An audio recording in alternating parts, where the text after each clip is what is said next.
Right, League Two recap from Not the Top 20 podcast, sponsored by Sky Bet and the Sky Bet EFL Building Foundations Fund. We're going to start at the very top. That means starting with a match that happened. Harrogate 0, Bromley 0. Maybe not as you'd expect it to have transpired. Harrogate 25 shots to Bromley 6. Wow. What's going on here? I tell you what's going on here. Harrogate's January business has made a big impact. They've got like 5 starters that all joined in Jan, and here we are towards the end of February. They've settled in, they've raised the bar, they've got 4 good results on the spin, and they are now looking upwards, and teams like Barrow, for example, should be quite terrified of Harrogate's results, sure, but also a performance like this really means something. It means at home, at the moment, Harrogate, unlike they were for 4 months where they lost 10 home games in a row in the league, are a serious team. As for Bromley, still unbeaten for a long time. They've only lost 1 game in 4 months, but they've drawn 5 of their last 8. So they are that sort of team that their games are generally quite tight. Even if they win them, they've generally managed a game well and nicked one where there's been a bit for either side. And that can go the other way. That's what we're seeing at the moment. They are still managing to avoid defeat, and I think there's something to be said for that. But they can't let the chasing pack get that much closer, otherwise it's going to be getting quite nervy. They did get closer this weekend. Cambridge got closer. Notts County got closer. Let's go first with Notts' 5-0 home win against Tranmere. Yeah, easy does it. And the star player here was a January signing where it didn't seem like an obvious position for County to strengthen in. Alexandra already there, and despite your wonderings if he might be bought, it wasn't the case. Dennis, who seems to basically score whenever he comes on the pitch, but they were like, no, we're going to go out and get Lee Unlove from Barnet, and Unlove missed an opportunity, a really good opportunity in the first half here. They went in at half-time 1-0 up after a low own goal, and then Unlove had 2 opportunities basically put on a plate for him, but he looked dangerous throughout. But converted both well, and then got the assist for Jones's goal shortly after that. With Matthew Dennis, as I say, when he plays, he scores coming off the bench and scoring a penalty to make it 5-0. Just a really good win for Notts County. Their fans kind of nonplussed as to how this was so easy. Surprised by how poor Tranmere were on the day. They offered very, very little themselves. Didn't look particularly good defensively. And it, despite it being 17 shots, 4 big chances, an XG of 3.82, this kind of could have been any score. So, for Notts County, after a really disappointing defeat against Shrewsbury, this was kind of very much back on track and showing everyone that they are still a force to be reckoned with in this top 3 race. Yeah, and Cambridge won as well. They did so at Newport, and they had to wait till the 73rd minute, but they definitely deserve this win, the stronger side throughout the game.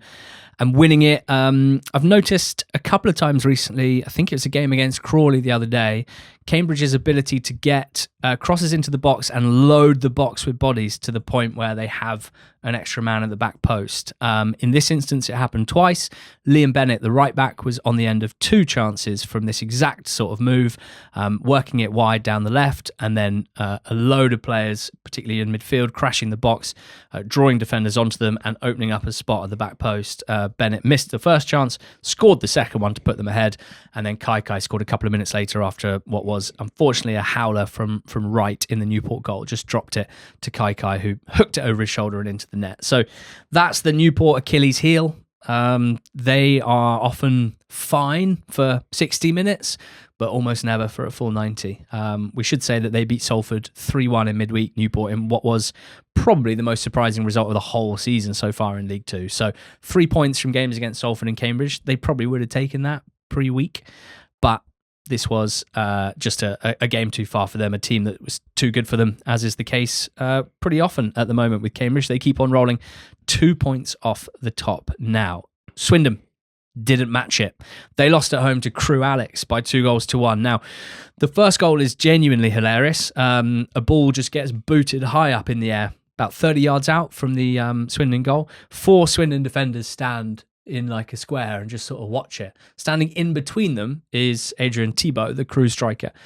He just takes a lovely cushion touch, I think on his thigh, turns, little half turn, Holecek's made a little run in behind, slips it in. Holecek scores before Swindon have even really realised that the ball has come down from the sky. Very, very weird visually.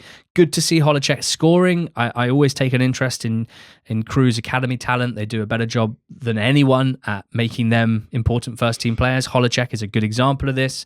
Came through last season and is now a key player for them. He's a attacking midfielder. He can play off either side, but he's got that sort of tendency of an inside player. He's not a winger, certainly. I like him. I think he looks like to me like a smart player. He presses pretty well. He's quite technical. He's decent in tight spaces. These are like classic Crewe DNA, right, for an attacking midfielder type, but needs more goal contributions. That was only his second of the season. He hasn't got a single assist this season. And it's really good to see, and hopefully we'll see more from him. Josh March with a beauty of a back heel from a corner to go 2-0 up. Again, quite ugly from a Swindon point of view, in that they made a double sub just before defending a corner. Trotted onto the pitch, the subs. Bit of confusion as to who's picking up who. March goes near post and scores the second goal. So from a Crewe point of view, great response after defeat to Fleetwood in midweek. They'd got into the playoffs. They had a home game against Fleetwood. They were miles second best and lost. Concerning, reclaim their playoff spot here by beating Swindon, a team above them. So as always, I have no handle on Crewe.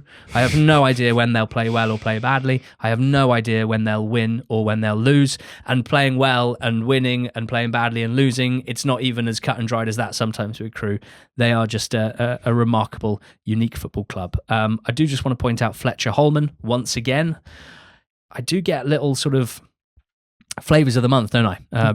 Holman of Swindon is definitely one of them at the moment. They signed him in January, youngster, burly sort of striker type. I've compared him a bit with a young Freddie Draper or a younger Freddie Draper, but he's done some really interesting stuff in the last few games. Outside of he's been pushed out wide. He's got an amazing solo goal against Newport, controlling it on his chest, cutting inside, finishing with his weaker left foot.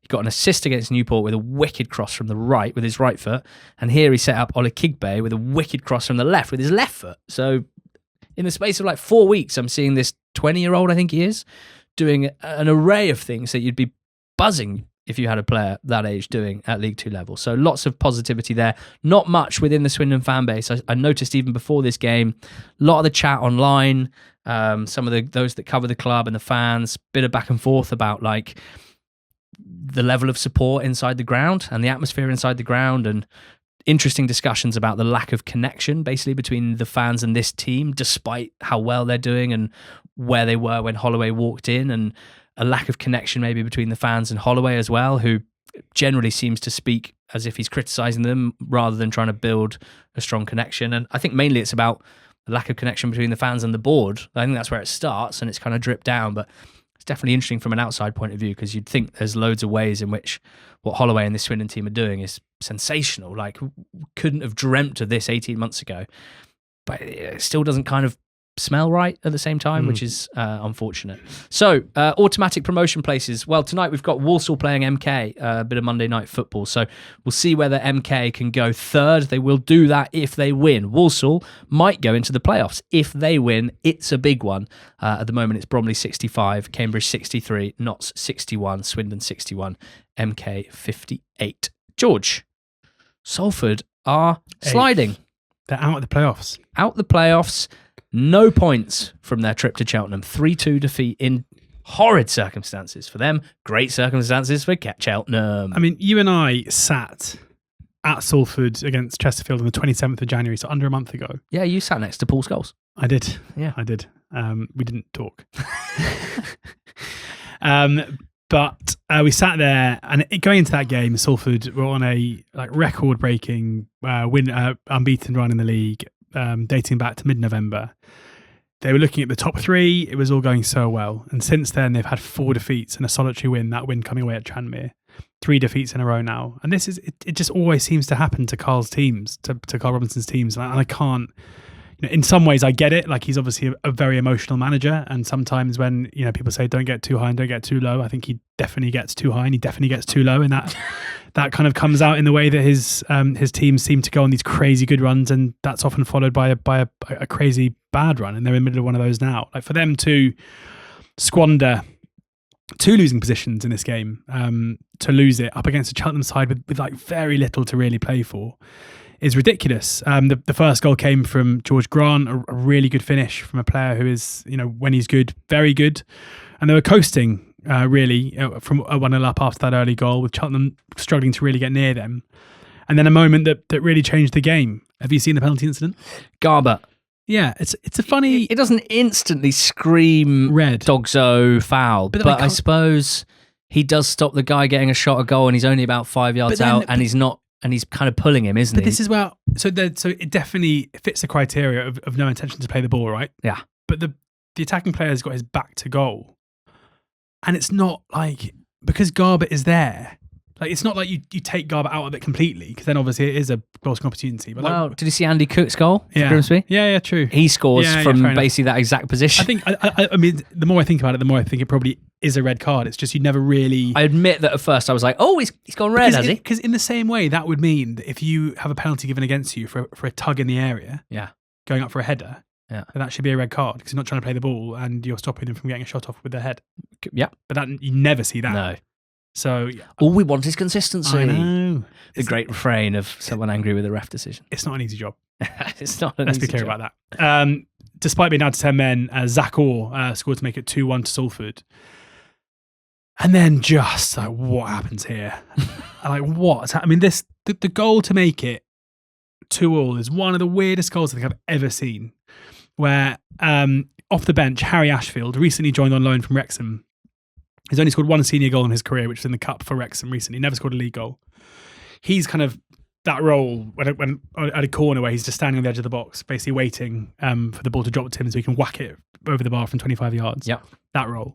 But instead, it gets cleared behind him. So he runs all the way back to basically the halfway line to collect the ball. Hugh, on our WhatsApp group, Hugh Davis, said it was like when you're playing football with your mates and you've got to run and get the ball, basically, because it's gone so far and everyone else kind of waits for you by the goal. That's what it looks like. Yeah. So Ashfield gets it and he turns around and he's in so much space that he just kind of dribbles forward and no Salford player engages him at all.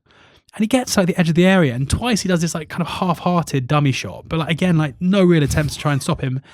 And then he just bends it in the bottom left-hand corner and then runs off saluting the home fans, which I really enjoyed. I loved the cut of Harry Ashfield's jib. So did I. For exactly that, for the celebration. I loved it. Also the fact that he's wearing number 4. I know. Which feels like quite a grown-up number for someone that had never started a senior league game before he joined Cheltenham. It was such a celebration of someone. It was either someone who's never really scored before, so had no idea what to do, or someone who's way overthought what he wants to be a celebration and therefore was so excited to do it when he scored. And then all 3 points were sealed, with George Miller scoring late on to make it 3-2, sparking absolute pandemonium in the home end, and he ran and celebrated in the dugout.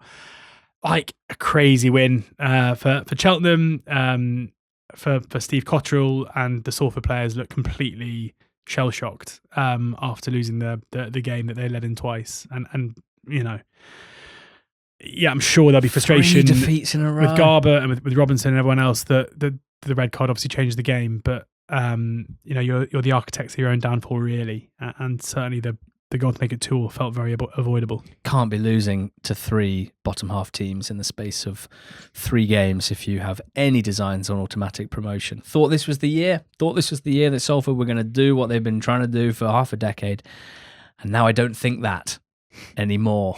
Crawley 1, Chesterfield 1. George, Chesterfield as well. Like, they've got a fatal flaw, and it's just not holding on to leads. Just like against Crawley, they should have seen this out. If they're a serious team, an automatic promotion contender, they see that out. But I note that they've taken the lead 25 times in the league this season, and they've conceded 12 equalisers. Only Crawley, Newport, Harrogate and Tranmere have given up a higher proportion of their leads than Chesterfield. Basically, they have to win games the way we saw them win at Salford, where they score like the last kick. Yeah. And then there's no time to concede. Will be huge frustration. Mandeville scoring the goal for Chesterfield just before half time. You know, Crawley, to my mind, have been a big disappointment. Well, of course they have been. You look at the league table, and this, you know, a home game against Chesterfield, a point is okay. They were better than they have been recently, especially from 1-0 down. And when the goal came through Williams, you know, it was maybe deserved, a header after a long throw. You know, that this wasn't necessarily the kind of performance that would have you sit here and say, I think Crawley going to get out of this. And it still feels like they are perilously close to the bottom two. And as you mentioned, signs with both Harrogate and Newport that they're probably the best version of themselves they have been all season up to now. So, I'd be a little bit concerned about them. Chesterfield, it just, for those, it was 7th place. Now it's 6th and 7th. It just feels like no one really wants it. Because every time there's a team that starts to make a decent case for being that side, normally the results turn pretty quickly after they get there. Who wants it, boys? We don't want it. Yeah. Classic Sunday League shout. Colchester beat Barnet in a battle between two teams who will have still felt, and probably just about still feel, like they could make the playoffs if they finish strong. But I've always kind of felt with Colchester and Barnet and Grimsby, you got to walk the walk at some point. Your underlying numbers can't be cashed in after a certain point. And Colchester got what was therefore a very, very important win, 4-1 in the end. This was not a 4-1 game for most of it. 1-1 at halftime and a close first half for sure. And then Jaden Williams happened off the bench for Colchester, one of their array of speedy, dribbly wide forwards, got on the ball, looked at Danny Collinge and went, I fancy dribbling at you, Danny Collinge. And a couple of step overs might knock you off balance, and then I'll dart one way and you'll bring me down for a pen. That's what happened. Jack Payne scored it, 2-1 Colchester. And then it was the Jack Payne show. He scored 2 more for a hat-trick. This is Jack Payne's 13th season in professional football, and he'd never scored a hat-trick until this season. He's now got 2 in one season. He is wonderful. I love him so much. And Colchester making the most of some Barnet injuries during the game. Smith, the right back, and Tavares, the centre back, both came off injured. And Tavares off after 60 minutes. It was 1-1 at that time. And you just look at the way they defended for the goals. Collinge in particular did not look very happy defending that much space. And Colchester are the team most likely to hurt you if you give them space to attack into, because they have such speed in their attack. So for Colchester, I'm still quite hopeful that they could, make a real dart at the playoffs and try and impact that 6th, 7th spot as you just described it. They're 4 points off it at the moment, and they've got Salford at home in their next game, and then Chesterfield away in their next game. So I'm talking as if we're getting towards the end of the season, but like Walsall and Salford have still got 15 games. That's a third of the season still to go. Colchester have still got 14 games. So like, I'm bigging up that they've got Salford and Chesterfield next, as if it's like do or die. But then even after those games, they'll have 12 games to go. So let's all just chill for a bit. Bristol Rovers 3, Grimsby 1. Does Kofi Barmer only score screamers? First time volleys from 20 yards with either foot. What is going on? Yeah. One with the right, one with the left. He's just bang bang. He's a bit of a unicorn because he also has like the biggest long throw of any centre back ever. What is he? The stag that I was on was my brother-in-law's. He's getting married in May, and he's a big Grimsby fan, and a lot of his mates were too. And I checked the score for them after 8 minutes to let them know they were watching the rugby. And I, on the other hand, was just watching my phone. Not anything, just literally just refreshing scores. Yep. And I had to be like, lads, you're 2-0 down after 7 minutes here. Sorry. The bearer of bad news. Barmer with the first, Quigley with the second.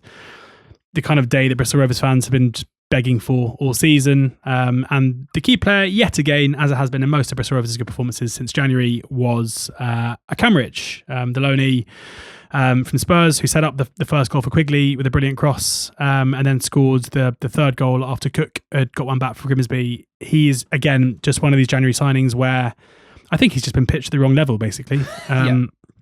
It must be very, very difficult for academies to work out where to, like, at what level to send their players for their first loans. We see them get it wrong a lot in terms of going too high. In this case, for whatever reason, they've gone too low. Or maybe it's a good thing. Maybe it was deliberate. Maybe they wanted him to go into a team and be quite clearly the best player, because that is what he is. So he is exciting. I like that they went, Evans is now, he's gone more Steve Evans than he was in the first 5-10 games. Yeah.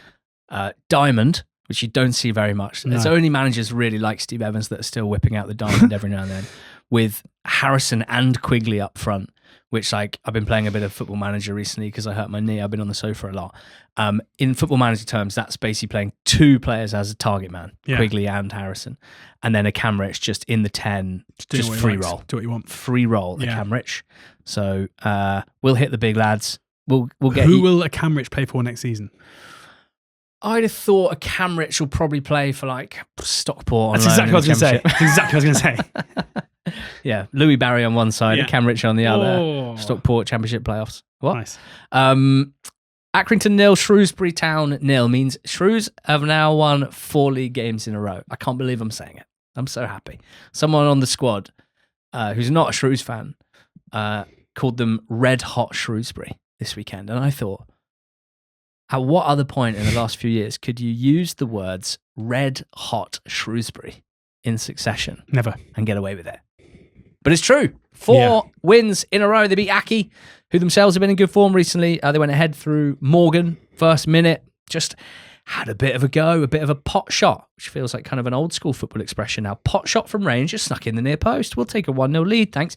And under Gavin Cowan, they hang on to everything that they get. Resolute, clinical, and a solid game plan. I note that Cowan, interesting to me, he's taken some of the experienced players out of the team. Marquis, not in the squad here, possibly injured, but I think out the team on merit and by choice of Cowan rather than injury. Clucas, unused sub. Some of the centre-backs, Anderson and Stubbs I mentioned, on the bench, unused sub. Boyle is the kind of leading meaty centre-back, and then flanked by more mobile outside centre-backs in the 3. Energy in midfield, in particular with Perry. Energy up front with Lloyd and Morgan. And it's working very well for them at the moment. 4 wins in a row. Great to see. Now, Barrow. Wouldn't they love to win 4 games in a row? George, this time last Monday, sat here and said, first win under Dino Mamrier in his first game. You know, some fortune to have nicked a 1-0 win against Colchester. They'll have to play better in future games, but what a good start. They haven't played better in future games. And that means since we last spoke, they've lost at home to Harrogate and then away at Fleetwood from 2-0 up. Yeah, this is a shocker. When you are as desperate for points as Barrow are, when you've got a new manager at the helm, to squander a 2-goal lead to a Fleetwood side who, again, beyond pride or whatever else, and the new manager really don't have much to play for this season. This is a shocker. Gordon with the penalty to put them 1-0 up, followed up by Canavan to make it 2-0, and then the subs kind of changed the game, I guess, for Fleetwood. Ched Evans came on at half-time, but it was Osong who came on and scored the goal to make it 2-1. Then he created the second goal with some just brilliant feet down that left-hand side. Like, did so well to beat his man and then get the cross in. On song, more like. Yeah, on song. A song on song. Yeah. For Crispin McLean, or what did you call him earlier? Crispy McLean. Crispy McLean, like the donut. Yeah. Made it 2-2. And then an own goal, a bizarre own goal, cross coming in from the left from Finlay Potter, who seemed to suddenly decide he was an overlapping centre-back in the last half an hour of this game, kind of getting down that left side for the second goal and also for the third. Crossed it in, and Stanley, the Barrow keeper, trying to parry it away and just got his parry so wrong that he parried it into the goal. A comedic and horrendous, if you're a Barrow fan, way to squander a 3-2 lead. Sometimes comedy and tragedy are impossible to separate. Right, Shakespeare. And Stanway, like to concede that way from what it wasn't even a shot in the 94th minute is, it's hell, really. So, this was as bad as it really could have been for Barrow. Fleetwood, quite exciting. They've got this group of young players that they brought off the bench who hopefully will come in and start relatively soon. Well, as I said on the betting show, I like the cut of Matt Lawler's jib. He stepped in after Pete Wild was sacked. He's doing a good job. 6 games under him, 3 wins, a draw, 2 defeats, both of which were single goal losses to Bromley and Notts. He had 2 separate caretaker spells at Waterford last season over in the League of Ireland. That's the team that have the same ownership as Fleetwood. And in the 2 caretaker spells, he won 5 of his 9 games, which when I tell you that they had to play a relegation playoff in order to stay up, which they won under him, shows that 5 wins in 9 for a team that were basically a relegation team under John Coleman, who was sandwiched in between his caretaker spells. Pretty impressive. So we like the look of Matt Lawler and we like the look of his Fleetwood side. Mark Helm is looking unbelievable at the moment in the number 10. Helmball. Yeah, Helms deep. Gillingham 0, Oldham 3 to finish us off. Lovely stuff for Oldham. Back-to-back wins to 0. They're going to be on the beach pretty early this season, I think it's fair to say. Wow. But I mean, they've got an outside chance to finish the top 7, yeah. They're not that far away. I think I saw they're 20-1, I think they are. I'm squinting. They're 15th, 11 points off it. Yeah. couple of games in hand over some of the teams, if not all of them. Played the fewest games in the league, haven't they? 31, I think. Joint with Salford and Walsall, who are just outside the playoffs. There you go. No idea. 20-1. It's 21 shot. Okay. It's not nothing. Well, they scored in their 3 goals what I call a 3-course meal, a set menu. Okay. They scored a build-up goal. Yeah. A set-piece goal, counter-attack goal. Okay. That's the tactical set menu. Screamer? That if you score 4, that's the what would that be? The extra course, the cheese course. Yeah, that's the sweet wine. Okay. That's the cheese. I really think Callum Kavanagh will be a great signing for Oldham Athletic long term. It's a good time to say it. He's just scored his first goal for them. But I really, really like this. I like a guy who's only 22. Is he? 22, but has played quite a lot of football already at this level. Now, it's always tempting to go, oh, his goal return versus appearances isn't that great. But in Bradford City's promotion, although his goal return maybe didn't leap off the charts, he played a massive role in the fact that team actually got better after Andy Cook got injured, and Kavanagh was a part of that attack. So even if he wasn't the one scoring the goals, despite nominally playing up top, some people might turn their nose up at that. I think he offers a huge amount. I think he's a great addition for Oldham, particularly in the context of their other strikers like Fondop and Garner, who I think he can play off as a kind of foil, a second striker. Really, really like it. And yeah, works really hard, creates chances for teammates, works his nuts off.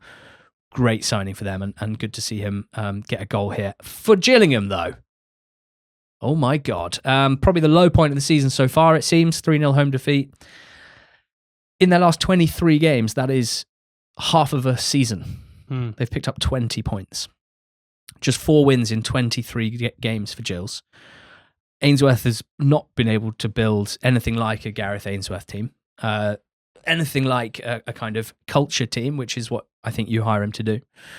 And the club have to work out what to do, whether to stay believing that Ainsworth's the right person to build a culture team. And sometimes in year 2, that's more likely than in year 1.